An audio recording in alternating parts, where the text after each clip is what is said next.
अस्सलामुअलैकुम। मोहम्मद अज़हर सिद्दीक अपने programme match के साथ हाज़िर खिदमत है। अमीर अब्बास हमारे पास मौजूद हैं और बड़ी मेहनत की हुई उन्होंने।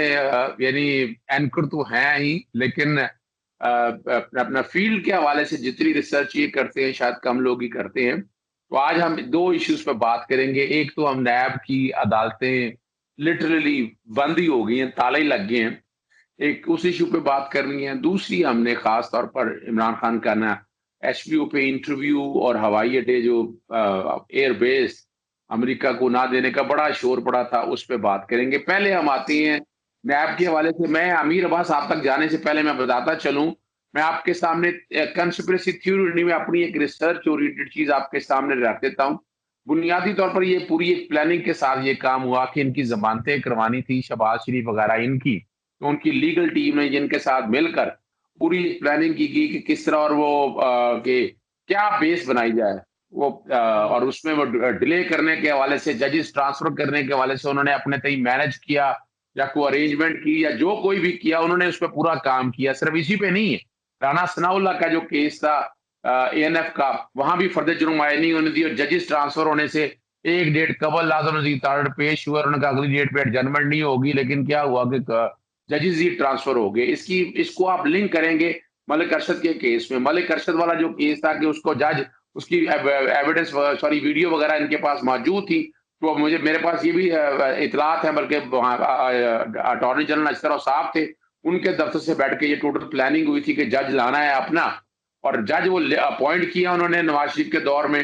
और उसके बाद मलिक बशीर से केस ट्रांसफर करवा के इसके पास लेके आया। ये भी सारा रिकॉर्ड के ऊपर है। तो ये तो सारी चीजें वो आखिर में ना पता चल गया। अब इनका मकसद एक तो मैंने आपका ये बता दिया है, एक तो डिले करके जमानतें लेनी थी। दूसरा ये था कि उन जजेस की जगह पर, अभी टर्नआउट तो पड़ा हुआ था, उन जजेस की जगह अपनी मर्जी के जजेस अपॉइंट करवाने थे उन्होंने, ताकि आगे ट्रायल में कोई ना कोई फायदा ले सके। और उसमें जो कोई भी है, जो भी नॉमिनेट किए हैं, वो जो आपको पता है ये तो कॉन्ट्रैक्ट पे जाते हैं और मुस्तार लेती है वफाकी हुकूमत नैब की कोर्टों के लिए। तो पैसे पूछो सारे उन्होंने देना होते हैं। तो जजेस के नाम भी ऐसे चूज किए गए जिनका वन वे और दी अदर उनसे कोई एडवांटेज था या फायदा लेना था उनसे। और अब और मामले वफाकी हुकूमत तक जब रिपोर्टें पहुंची, उन तक ये रिपोर्टें आ गई हैं जजेस की अपना देयर इज अ बायस और कोई ऐसे हालात है, तो जजेस शायद मेरिट पे इंसाफ ना कर सके, इसलिए वो असम्बली रुकी हुई है। तीसरी वजह ये है कि शायद कोई एक इंप्रेशन था कि शायद कोई डील शील का मामला चल रहे हैं, शहबाज शरीफ को कोई एडवांटेजेस मिलना चाह रहे हैं। लेकिन मैं वो बता देता हूँ, डील वाली बात ऐसी कोई है नहीं। ना तो जरदारी साहब वो भी बड़े परेशान है, शहबाज शरीफ भी बहुत परेशान है, डील तो हो नहीं सकी है। मैं अब आपके सामने रखता हूँ, अब आप बताएंगे नैब की कोर्टों का असल कहानी आपके पास क्या है। बहुत शुक्रिया आदिल साहब। ये बहुत बड़ी वारदात हो रही है, बहुत और बड़ी सफाई के साथ वारदात हो रही है, और इतनी सफाई के साथ हो रही है कि आप यानी आप इसको देख रहे हैं, आपके सामने सब कुछ हो रहा है, आप कुछ कर भी नहीं सकते। सबसे पहले जानबूझ के जज वहां से हटाए गए। मैं नहीं कह रहा किसने हटाए, मुझे नहीं पता किसने हटाए, मैं नहीं जानता, आप जानते हैं। एहतसाब अदालतों को खाली किया गया, एहतसाब अदालतें खाली की गई। जब वो खाली हो गई, जज नहीं है, तो मुलजिम चला गया हाई कोर्ट कि जी मेरा क्या कसूर है, मुझे किस बात की सजा दी जानी है। हाई कोर्ट ने कहा बात तो बिल्कुल ठीक है, तुम्हारे साथ तो बड़ी ज्यादती हो रही है, लिहाजा इसको जमानत दे दो। अब मेरे पास कुछ केसेस हैं जिनमें एडजस्टमेंट्स, यानी जो इल्तवा बार बार तारीख पर तारीख पड़ रही है। एक केस है स्टेट वर्सेस सलीम हनीफ। सलीम हनीफ साहब, फजाइया हाउसिंग सोसाइटी एक स्कैंडल है, बड़ा स्कैम है। इसके अंदर मुलविस है और चीटिंग पब्लिक एट लार्ज, ये इनके ऊपर इल्जाम है। आप जानते हैं जब से ये 31 मार्च से जज हटाए गए अब तक कितनी एडजमेंट हो चुकी है? 2, 4, 6 नहीं, 14 एडजमेंट, 14 एडजमेंट हो चुकी हैं। ये मेरे पास रिकॉर्ड सारा मौजूद है इस मेरे सामने। अंदाजा लगाएं, अंदाजा लगाएंगे, अंदाजा लगाएं उस सियासत का एडवांटेज जो है यानी जो बड़े खिलाड़ी हैं, उसका फायदा जो है इसमें बाकी लोग भी उठा रहे हैं। उठा लेंगे। अच्छा, मियां मोहम्मद शहबाज शरीफ साहब, मनी लॉन्ड्रिंग जो स्कैम है इनका, सिर्फ एक केस की बात कर रहा हूँ, इनके ऊपर एक और केस भी है रमजान शुगर मिल्स का, लेकिन मनी लॉन्ड्रिंग स्कैंडल में 5 एडजर्मेंट्स हो चुकी है। अब अच्छा। समझ आ रही है कि जज क्यों हटाए गए हैं। अजहर साहब, ये मेरे मुंह पर तो उल्लू का पट्टा नहीं लिखा हुआ, ये किसको उल्लू का पट्टा बना रहे हैं ये लोग, पागल नहीं है। अब जो रमजान शुगर मिल केस है, उस केस में 4 एडजर्मेंट्स हो चुकी है, 4 एडजर्मेंट्स। ये अभी जो आखिरी जो हेयरिंग हुई थी 14 जून को, उस हेयरिंग को पोस्टपोन कर दिया गया, एडजर्न कर दिया गया 8 जुलाई तक। 3 हफ्ते 4 हफ्ते से नीचे तो एडजर्नमेंट है ही नहीं माशाल्लाह ना। सही। होगा ये अभी एहतसाब अदालत है, जहां 3 3 4 4 साल लग रहे हैं। अगर एहतसाब अदालत से सजा हो गई तो फिर अपील हाई कोर्ट में, फिर हाई कोर्ट में केस चलेगा 2 2 3 3 साल। लगा हमारे नवाज शरीफ और मरियम की जमानत का केस 2 साल से हम उनका पट्टे बन रहे हैं ना।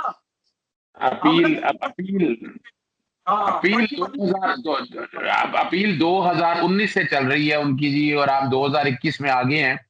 और वो अपना 2019 में वो उन्होंने जजमेंट एक सस्पेंड कराई एवन फील्ड की, एवन और अल अजीजिया के अंदर मेडिकल का बहाना बनाया और वो भागे। ये तो बात सही है, और लोग फिर कहते हैं रिकवरियां नहीं होती हैं। हाँ, अच्छा, अहद खान चीमा, जो शहबाज शरीफ साहब का दस्ते राज था, और सारी जो कार्रवाइयां वारदातें हो रही थी एलटीए, जो कितनी बड़ी अंपायर है। अच्छा, ये एलटीए कितनी बड़ी अंपायर है, इसके बारे में मलिक रियाज साहब का एक बड़ा तारीखी जुमला है। मलिक रियाज साहब ने कहा था कि मुझे सिर्फ एक एलडीए आप दे दें, मैं कुछ नहीं मांगता आपसे पूरे पंजाब से, मुझे सिर्फ एलडीए दे दें, मैं एलडीए से आपको पूरे पंजाब का बजट बना के दे सकता हूँ।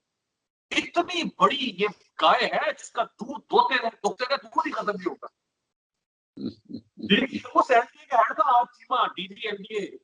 सारी वारदातें, 3 एडजर्नमेंट्स हो चुकी हैं। फवाद हसन फवाद, जो नवाज शरीफ साहब का चाहिए, आज खान चीमा शहबाज शरीफ का चाहिए, फवाद हसन फवाद था। अच्छा, ये बड़ी बड़ी मजे की गेम होती थी, ये लोग नहीं जानते। नीचे ब्यूरोक्रेसी की ले पालक और चापलूसी की इंडस्ट्री तैयार होती थी पहले शहबाज शरीफ के पास, छोटा भाई तैयार करता था, वो फिर उसको एक्सपोर्ट करता था बड़े भाई के पास वफाकी हुकूमत में, कि भाई ने चापलूस बिल्कुल तैयार हो गया एल। ये फवाद हसन फवाद भी चापलूस था शहबाज शरीफ तो पहले, ये पहले पंजाब गवर्नमेंट में रहा था ना। और 5 एडजर्नमेंट्स फवाद हसन फवाद के केस, 5। यानी आप सोचे तो सही, यहाँ कौम का पैसा बर्बाद हुआ है, लुटा है, इन्होंने शीरे मादर की तरह लूटा है, मुल्क को चूसा है। आप किस तरह 1 एडजर्नमेंट, 2 एडजर्नमेंट, 5, 14 एडजर्नमेंट, खुदा का कहर नाजिल हो इस निजाम के ऊपर। मुझे समझ नहीं आ रही अजय साहब कि हम ये किस तरह की बत्ती के पीछे लगे हुए, हम किस एहसास की उम्मीद लगा के बैठे हुए, हालत क्या है। अच्छा, मैं अब आपने बड़ी जबरदस्त बात बता दी, और इसमें अब बुनियादी तौर पर बड़ा मुश्किल है, इसीलिए गॉड फादर और सिटीजन माफिया का है। हम आते हैं अब दूसरे सवाल की तरफ। बड़ा शोर डाला अपोजिशन ने और सब ने कि इमरान खान ने अमेरिका को एयर बेस दे दिए, हवाई अड्डे दे दिए, जहाँ काम होगा अब यहाँ से हथियारे उड़ेंगे। लेकिन उन्होंने तो बड़ा वाज़ेह तौर पर बड़ा क्लियर, और अमेरिकन जो लीडर्स हैं उनको भी कहना पड़ गया कि ये वो गवर्नमेंट है जिसे हमें हैंडल करना बहुत मुश्किल नजर आता है। उन्होंने एचबीओ को भी इंटरव्यू दिया। आप क्या समझते हैं कि तारीख तो आपके सामने मौजूद है कि हर दौर में अब अमेरिका किस तरह एडवांटेज लेता रहा है। आप क्या समझते हैं कि इमरान खान के इस इकदाम को आप किस रुख नजर से देखते हैं, और इसके नतायज क्या हो सकते हैं? देखिए, अमेरिका ने जब यहाँ से निकलने का फैसला किया अफगानिस्तान से, तो सीआईए ने और अमेरिका के बाकी इदारों ने रिपोर्ट दी अमेरिकन गवर्नमेंट को कि आपको वहां से मुकम्मल तौर पर नहीं निकलना चाहिए। अगर आप वहां से मुकम्मल तौर पर निकलेंगे तो सारा अफगानिस्तान चला जाएगा तालिबान के कंट्रोल में। और तालिबान वहां से बैठ के अमेरिका और उसके जो नेटो एलाइड, क्योंकि नेटो ने अफगानिस्तान पे चढ़ाई की थी ना, तो जो नेटो अलाइड ममालिक है, तालिबान उनको निशाना बना सकते हैं। लिहाजा आपको एक करीबी एयर बेस का सेटअप चाहिए, ताकि अमेरिका पे अगर कोई हमला होता है तालिबान की तरफ से, अगर कोई गड़बड़ होती है, तो फौरी तौर पर अमेरिका यहाँ से बैठ के उसका मुकाबला कर सके। अच्छा, अमेरिका ने ये तालिबान अफगान गवर्नमेंट को एक बात समझानी है कि हम अगर चले गए तो हम आपकी मदद के लिए नहीं आएंगे, ये याद रखिएगा। अगर आपको कल को मार पड़ी तालिबान से और आपने हमें बुलाया तो हम आपकी मदद को नहीं आएंगे। हाँ, अगर तालिबान ने हमसे पंगा लिया तो फिर हम उनको नहीं छोड़ेंगे। आप उनको सबसे जो करीब तरीन मुल्क पड़ता था, हर लिहाज से आसान मुल्क, साथ सब हमें कोस्टल लाइन भी, वो मुल्क उनको पड़ता है पाकिस्तान।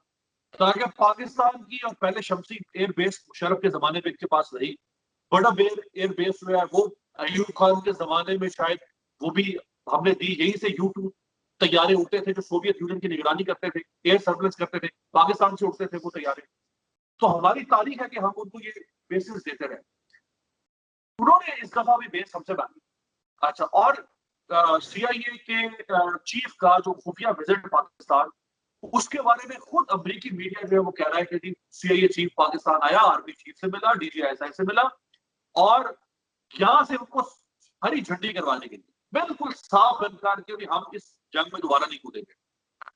अगर हम उनको बेस दे देते और वो यहाँ से बैठ के कोई और काम करना शुरू कर देते, तो ये जो पहले हमने 15 साल जो हमने दहशतगर्दी का सामना किया, वो हमने इस वजह से सामने किया कि वो रिटेलिएशन थी। वो अमेरिका से नफरत की रिटेलिएशन की वजह से हमें मारा गया पाकिस्तानियों को, दहशतगर्दों ने, इस्लामिस्ट ने, जिहादियों ने। अब अगर अमेरिका यहाँ से बैठ के फिर उसको कोई चुन लाई और उसने अफगानिस्तान में को पंगा लिया, तो अफगान तालिबान पाकिस्तान को दुश्मन समझेंगे कि ये हमारी सरजमीन, ये यानी पाकिस्तान की सरजमीन से मारा जा रहा है जैसे पहले हुआ। तो तालिबान पाकिस्तान को मारेंगे, और अभी तकरीबन 80% सिर्फ हमारी जो बॉर्डर फेंसिंग है वो 80% कंप्लीट हुई है, अभी भी 20% या उससे ज्यादा बाकी है। तो वहां से वो फिर करने की कोशिश करेंगे। ये बड़ा क्लियर विजडम और विजन प्राइम मिनिस्टर ने इस्तेमाल किया, और उन्होंने कहा कि हम बिल्कुल दो टोक हम ये काम नहीं करेंगे। अच्छा, फिर एक और तजवीज तुर्की के सदर एर्दोआन ने दी। एर्दोआन ने ये कहा कि अफगानिस्तान लैंड लॉक्ड कंट्री है, या तो जमीनी रास्ते से आप जा सकते हैं या आप फजाई रास्ते से जा सकते हैं। अफगानिस्तान में जितने जमीनी रास्ते हैं, जो मेन लैंड रूट्स हैं, वो सारे तालिबान की कंट्रोल में आ चुके हैं तकरीबन। वो तालिबान के का जो जेरे इंतजाम इलाका है उसमें आ चुके हैं। अब अफगानिस्तान को दुनिया से जोड़ने का वाहिद एक रास्ता है, और वो है काबुल एयरपोर्ट। अगर मैंने जाना है, आपने जाना है, तो हम बाय एयर जाएंगे, हम काबुल लैंड करेंगे। तो तुर्की के सदर ने कहा कि काबुल एयरपोर्ट अगर तालिबान के कंट्रोल में चला गया, तो अफगानिस्तान का राब्ता दुनिया से कट जाए। उन्होंने तजवीज दी कि हंगरी, पाकिस्तान और मैं यानी तुर्की, हम 3 मुल्क एक मैकेनिज्म तैयार करते हैं और हम काबुल एयरपोर्ट की सिक्योरिटी करते हैं। हमें तालिबान ने कहा कि भाई साहब ये चालाकी हमारे साथ ना करें, आप तुर्की हैं, आप चाहे इस्लामी मुल्क है, लेकिन आप नेटो का हिस्सा है, और नेटो ने हमें मारा है। हम आपको भी गैर मुल्की फौज समझते हैं, चाहे आप इस्लामी मुल्क है, लेकिन हमारे लिए आप गैर मुल्की फौज है। तो हम अपने मुल्क के किसी भी कोने को, चप्पे को गैर मुल्की फौज के हवाले नहीं करेंगे। उसी सिलसिले में फिर अभी तुर्की के अंदर एक कॉन्फ्रेंस, जिसमें शाह महमूद कुरैशी फौरी तौर पर पहुंचे। 1000 के करीब वहां पर दुनिया के मुख्तलिफ सिफारतकार, हाजिर, रिटायर्ड सरबराह मुमलिकत, उन्होंने शिरकत उन्होंने की। और पाकिस्तान ने कहा कि जी ये बड़ा मुश्किल काम है, इसमें अगर हम जाते हैं और कल को हमारी कंफ्रंटेशन होती है तालिबान से, तो फिर पाकिस्तान फंसेगा। तो अभी अमेरिका ने ये उसूली तौर पर तय कर लिया है कि वो तुर्की को काबुल एयरपोर्ट की सिक्योरिटी दे देगा।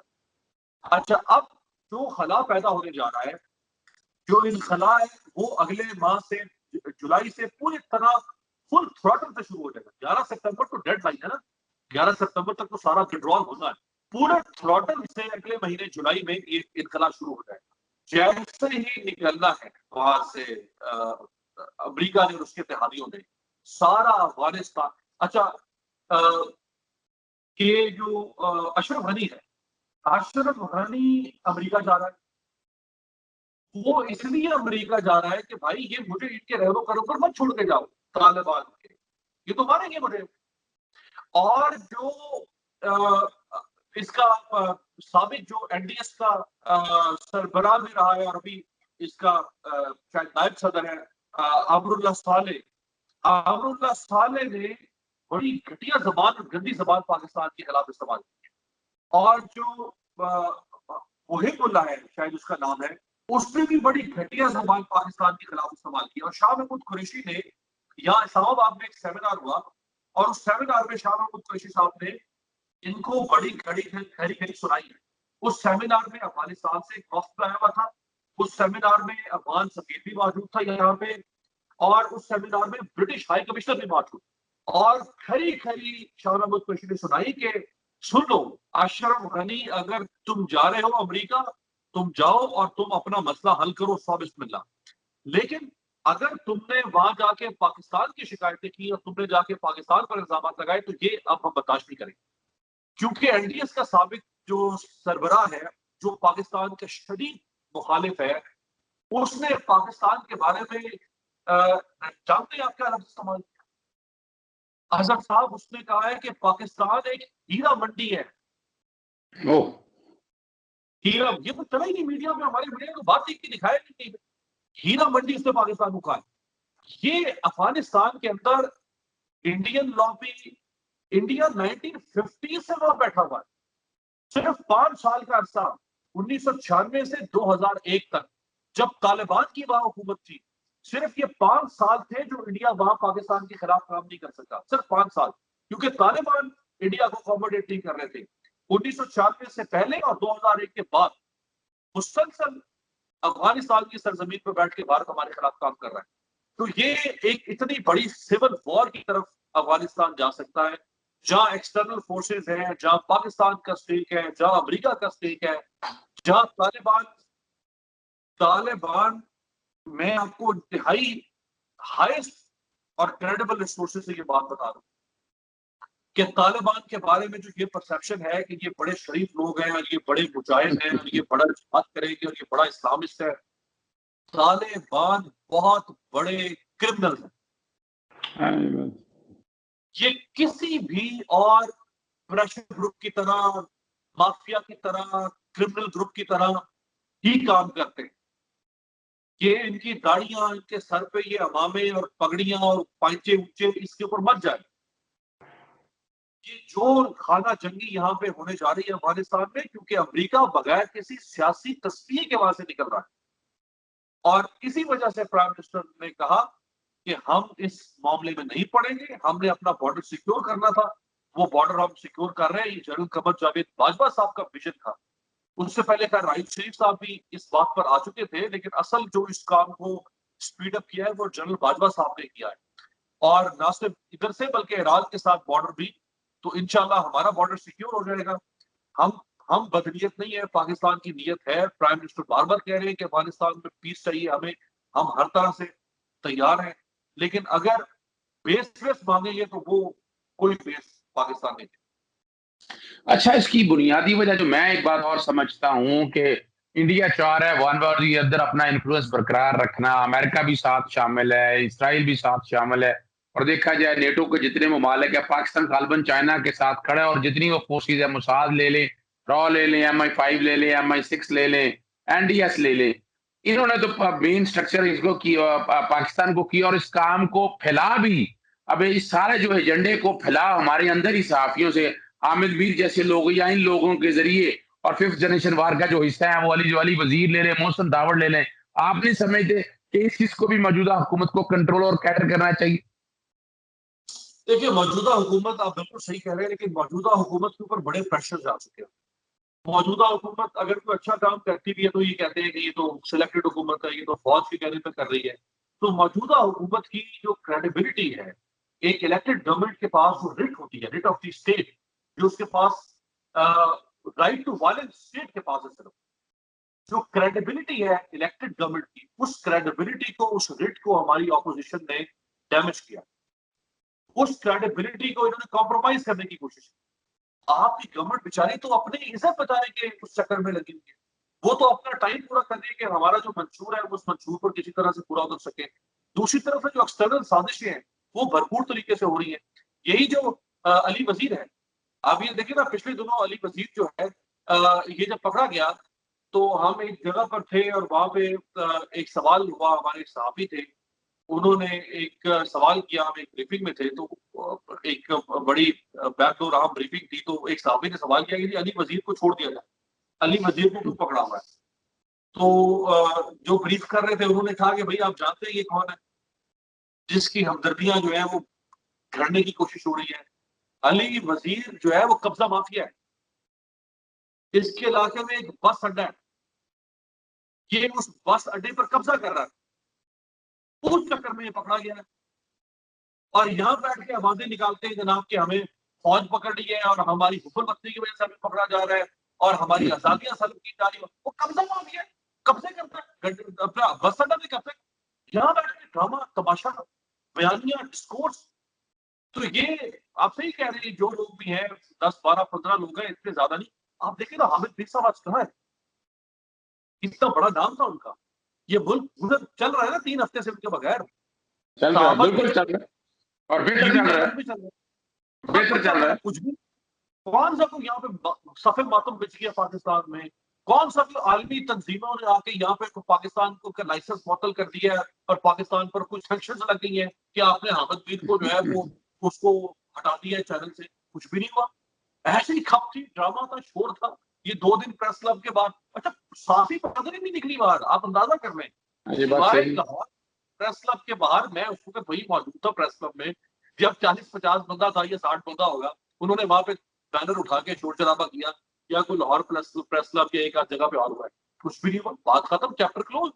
सबको पता लग गया ना कि भाई इसके मामला हो क्या रहे हैं, ये चल क्या रहा है। अभी बिलावल साहब ने जो ये अपनी स्टैंडिंग कमेटी है जिसके वो चेयरमैन है ह्यूमन राइट्स के, उसमें उन्होंने यही 7-8 साथियों को बुला के, जो एंटी स्टैब्लिशमेंट साथी हैं, उनको बुला के उनसे पूछा हुआ था कि जी बताएं आपके साथ क्या जुल्म बर्बरियत हुई, कौन से हालात वाकयात हुए।